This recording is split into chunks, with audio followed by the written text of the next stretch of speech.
রাসূলুল্লাহ সাল্লাল্লাহু আলাইহি সাল্লামের একজন সাহাবী একদিন নবীজিকে জিজ্ঞেস করছে সামনে দাঁড়াইয়া, ইয়া রাসূলুল্লাহ, ঈমানের পরে সর্বশ্রেষ্ঠ সম্পদ কি? নবীজি বলছে হুসনে আখলাক, উত্তম চরিত্র।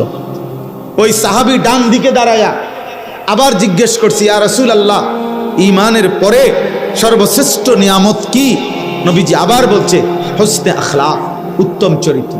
এই সাহাবী আবার বাম দিকে গিয়া আবার জিজ্ঞেস করছে, ইয়া রাসূলুল্লাহ, ঈমানের পরে সর্বশ্রেষ্ঠ সম্পদ কি? নবীজি বলছেন হুসনে আখলাক।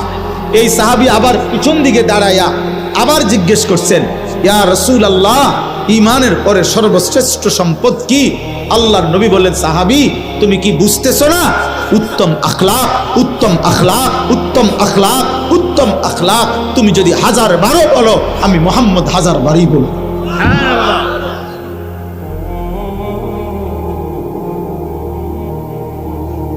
যার আখলাক নাই তার জীবনে কিচ্ছু নাই রে আব্বা।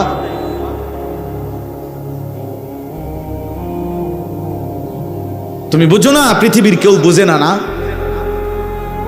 তোমার চেহারা দেখলে বোঝা যায় না তোমার চুলের কি হালাত, চেহারার কি হালাত। গুনাহ তোমারে কি করে বানাইছে কেউ বুঝে না। রাত 2টায় তুমি কি দেখো, কেউ বুঝে না। রাত 12টায় তুমি কি দেখো, কেউ বুঝে না। একাকী বন্ধুদের আড্ডায় তোমরা মোবাইলে কি করো, কেউ বুঝে না। না, সবাই সিরা খায় আর তুমি শুধু ভাত খাও না।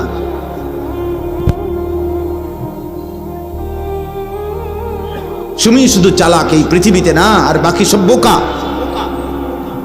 হে যুবক, মনে রাখো, তোমার মোবাইল দিয়া, তোমার কথা দিয়া, তোমার আখলাক দিয়ে তুমি যতগুলো ছেলেকে নষ্ট করতেছ, আল্লাহর কসম, ওদের জীবনের সমস্ত গুনার সমপরিমাণ শাস্তি নাফরমান তোকে ভোগ করতে হবে। তোর মোবাইল থেকে যত ছেলে উলঙ্গ ছবি আর বেহায়া ছবি দেখছে, যতজনকে নষ্ট করার পিছনে তোমার অবদান ছিল, খোদার কসম, আল্লাহ ওয়াদা দিছে, লাহুম আযাবুন আলীমুন ফিদ দুনিয়া ওয়াল আখিরা। আমি আল্লাহ এমন নাফরমান যে অশ্লীলতা ছড়িয়ে দিল, বেহায়াপনা ছড়িয়ে দিল, অসভ্যতা ছড়িয়ে দিল, আমি তাকে দুনিয়াতেও আযাব দেব, আখিরাতেও আযাব। আমি তোকে অপমান করব, আমি তোর বংশে পর্যন্ত অপমান করব।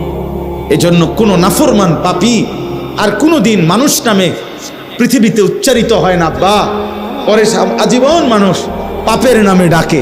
কোনো সুদখোরকে মানুষ আর মানুষ নামে ডাকে না।